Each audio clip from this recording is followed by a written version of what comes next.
Qytetarët e pandërgjetshëm nuk po zgjedhin vend ku t'i hudhen mbeturinat e tyre. Ato madje kanë filluar të shpërndahen edhe në oborrat e shkollave, gjë që rrezikojnë shëndetin dhe sigurinë e nxënësve. Drejtori i shkollës Gjon Sereqi tha se për këtë dukuri ka reaguar disa herë tek organet kompetente, por që gjendja nuk ka ndryshuar. Sipas tij, janë 2 lokacione përreth shkollës ku përveç ndotjes së ambientit aty grumbullohen edhe qend e ndacak.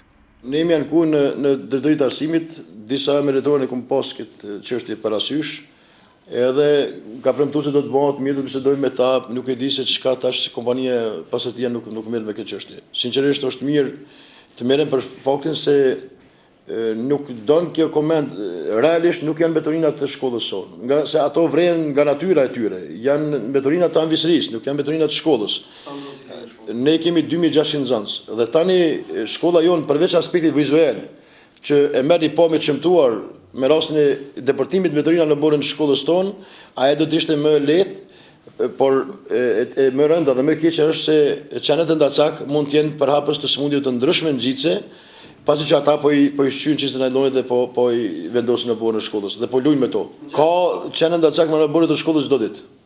Detyrohemi fillimisht ne të krijojmë siguri për nxënës duke i dëbuar çanet ndacak nga borë e shkollës.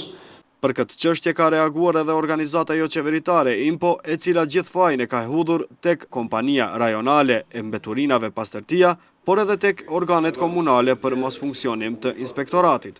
Për fat keq, domethënë, po vrejnë që inspektoratet në përgjithësi, jo vetëm ai hidrosanitar në këtë rast, nuk po funksionojnë dhe nuk po e ushtrojnë detyrën e tyre ashtu siç duhet.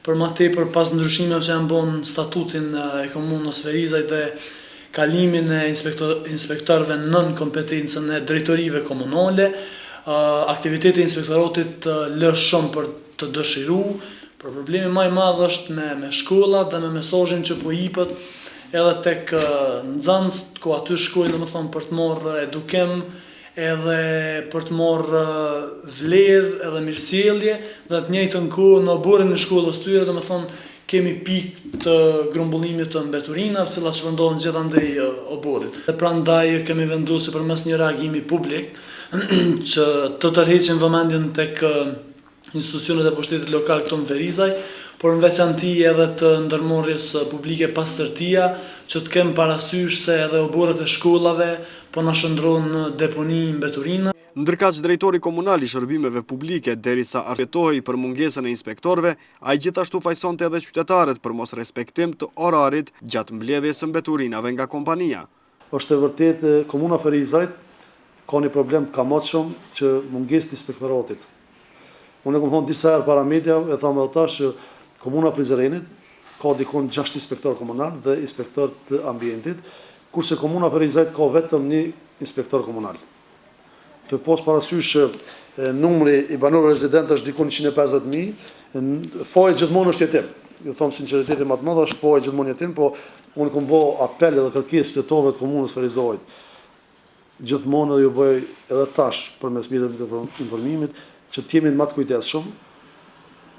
Oraret i kanë gjithë, besoj që shumë shpejt do të spoko dhe 2 inspektorë tjerë do t'ja bashkangjesin inspektorit tashëm dhe ta zbusin pak këtë problematik.